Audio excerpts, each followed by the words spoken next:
Hi, everyone. Welcome to our next session on Tap Talks. This is something created by the Taplow Group to be able to bring to all our listeners, viewers, followers, a series of interactions that we're going to have with industry leaders from various sectors and on a whole all host of topics.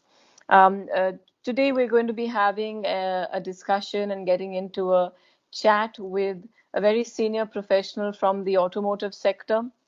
This is Mr. Ashish Lakhotia.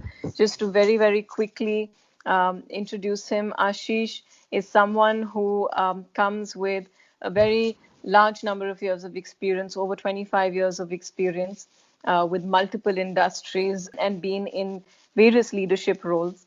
He's currently the Chief Financial Officer with Continental Engines, and we've requested him to be a part of this chat today to be able to take us through the various issues or challenges that the automotive sector has been going through in the recent past.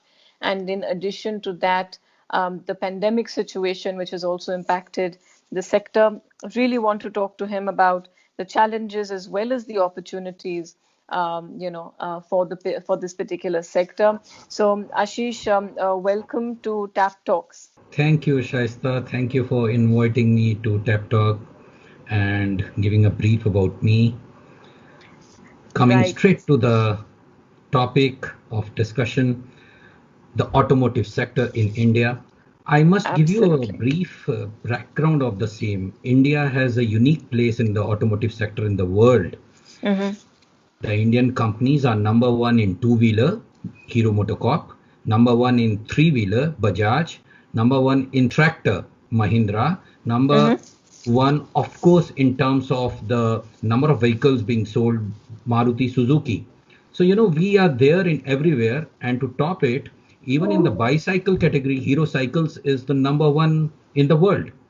Right. Now, given that position, that India is number one, and the sector today is not in the right health, it is Mm-hmm. coming because of certain facts. Let's go down beyond today. Sure. Last 12 to 18 months, Shaista, the industry has been going through slowdown. There has been a dip in demand. The industry was demanding a lot of measures from the government, including the GST reduction pre-Diwali, and I am Right. talking of 2019, right? Mm-hmm. Mm-hmm. The GST reduction did not came, and the post-Diwali also the sales did not come up. Sure. After this slowdown came the other thing which was pre-decided, and that was the transition from BS4 to BS6, which was to Mm-hmm. be effected from 1st April 2020. Mm-hmm. So now you have to visualize the situation. The industry was in slowdown. The industry was required to transition from BS4 to BS6, for which the industry did a capex of around 16,000 crores in India. Wow. And now we are BS6 compliant. We are Mm. ready to sell in the market. But Right. as God would have it, when the BS6 vehicle is ready, then comes COVID. Now, this Mm-hmm. is something which has affected each and every person in the world now, Right. 185 countries. And Right. therefore, now the stage of this sector is that we are ready to sell, but the consumer is not there because the market is not there. So, Ashish, if I may just put in a very quick follow-up question, the pandemic has impacted all sectors, all industries, and in a variety of ways.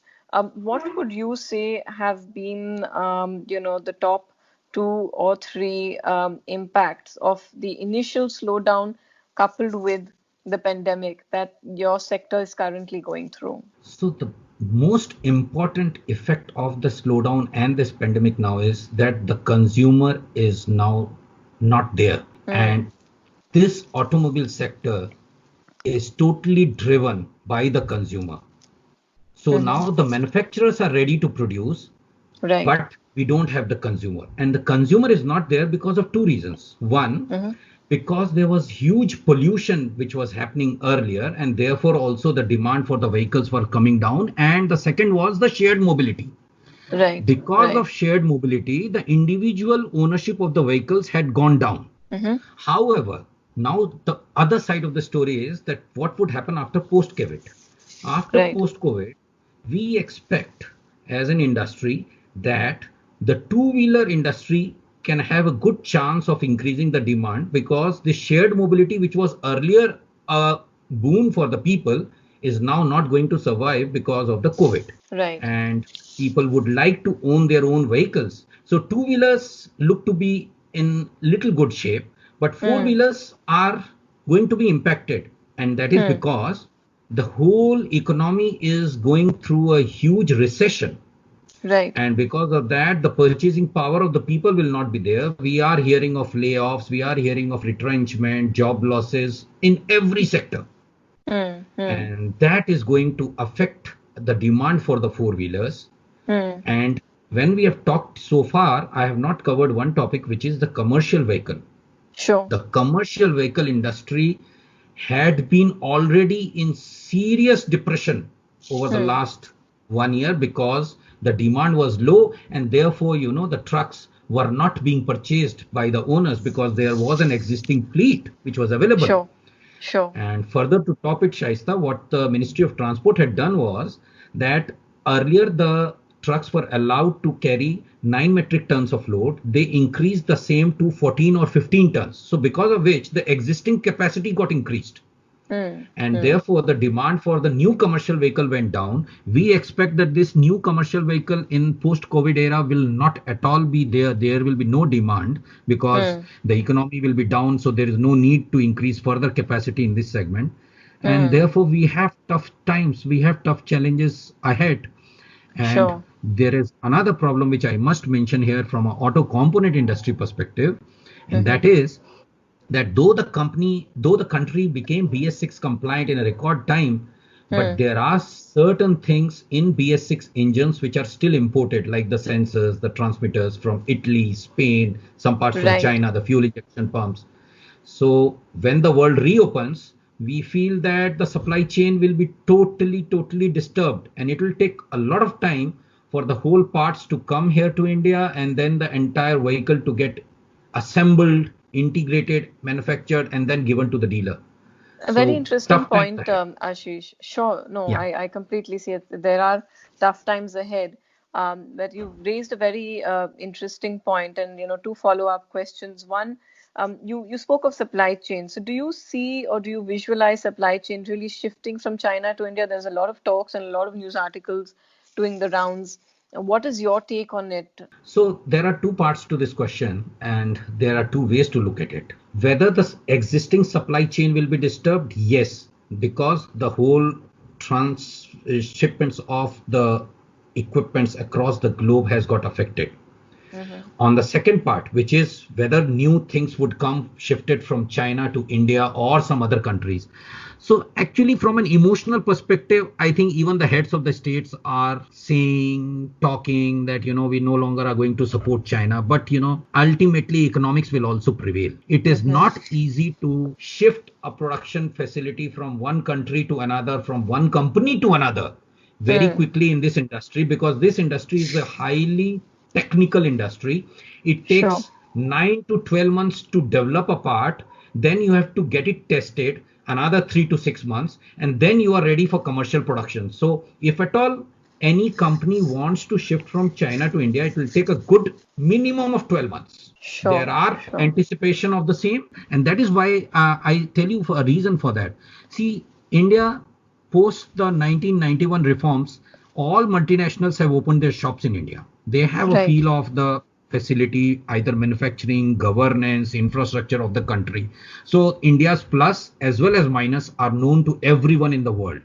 And Right. therefore, they will also do their tick the boxes. They will compare India to Indonesia or to Vietnam or to Bangladesh, in the lower developing countries range where the cost of production has to be kept low, Sure. and then ship the technology from their own company in China to these countries.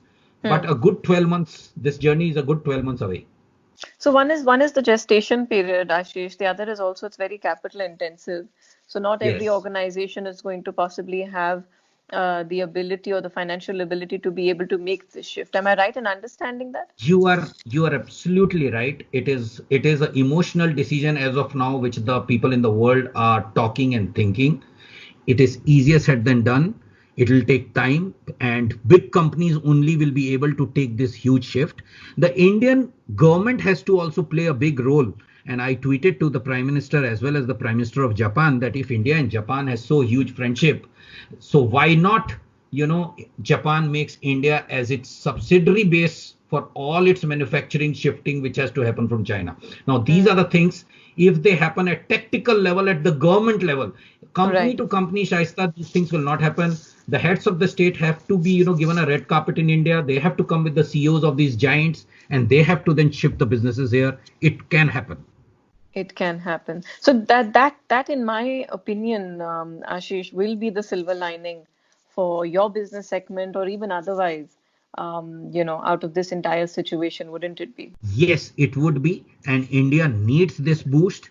India has already, from a finance perspective, given the income tax rate now as at 15%. If anybody sets up a new manufacturing facility, this Right. rate is equal to the best of the best countries around the region, including Singapore and all. So we have given these type of things. Now what we have to do is we have to showcase that India is stable. India has a workforce which can scale up. India has an environment, because of late, Shaista, politically, the messaging over the last 9 months has not gone right. Be it the issue of Article 370 in Kashmir, be Hmm. it the temple issue, be it the CAA protests, the investors do get disturbed by all this Rattled by it, because, sure. yeah, because, if some part of India is locked because of whatever reason, which are controllable reasons, then, Hmm. the supply chain gets disrupted. And Impacted. this industry needs a supply chain like the blood flows in our body. If it is Hmm. not flowing, this industry will not be able to work. Right. Ashish, one of my last couple of questions is that do you expect any permanent shifts while there will be temporary shifts in the way business is being done? And like I said, this is true for every sector and every industry today. Do you see any permanent shifts in the way business, was being done and will be done going forward, or do you think these will all be temporary fixes and temporary solutions and situations? Talking about automotive sector, there will be now permanent changes which will come. And the Mm-hmm. reason would be that my consumer is not in a position to give me any increase in prices. Now, Mm-hmm. if my consumer is not able to give, because it's not that he doesn't want to give, he is not having the money to give. So Sure. therefore, we as automobile majors in the country and the world have to reduce the cost of the manufacturing. If Mm-hmm. I have to reduce the cost of manufacturing, I have to do innovative ways of manufacturing, which could be robotic technology, which could be making so much of technical improvisations in the way I am doing the work now, so that I am able to give a BS6 vehicle at a cost which is either equal to BS4 or lower than BS4. Mm-hmm. Now, all that is possible if we do lot of cost analysis and cost reengineering, and this is not only in the manufacturing part, Shaista, we also have to do in the selling part. I'll give you an example which I am just thinking of putting to the SIAM and also to ECMA, which is the Sure. Association for Auto Components. Like, we have in Delhi, if you travel on the Mathura Road in the Mohan Cooperative area, we have showrooms of all the car dealers. Sure. My question and my thought is, why should we have different car dealer shops across and therefore increase our fixed costs of sales and distribution? Why Mm-hmm. don't we have a multi mega car store wherein we give a facility and all car manufacturers are able to sell their products under one roof? Anyways, if the customer wants to make a comparison, they make a comparison, they will do your Hmm. comparison of the vehicle. But Hmm. like all the banks, we have ATM cards of 5 banks, but I can use on Right. one single ATM. Right. And earlier it was thought that HDFC will not allow access card and they will charge and therefore they will assist. Now all that is gone because everybody Hmm. has understood that common facilities we should share so that these fixed costs per vehicle will come down, and Calm down. therefore I can pass on the benefit to the customer because customer is not ready now to pay anything extra. So these would be the shifts. And also, Shaista, to your earlier question, if we have to compete with China, a Mm-hmm. company which brings that product manufacturing to India, it is not going to pay extra to India. Hmm. We have to either produce at the same level or lower than China. And Hmm. China, Hmm. as is it, we all know, is a master in costs. So we have a road to cover, and therefore a Right. permanent shift is need of the hour.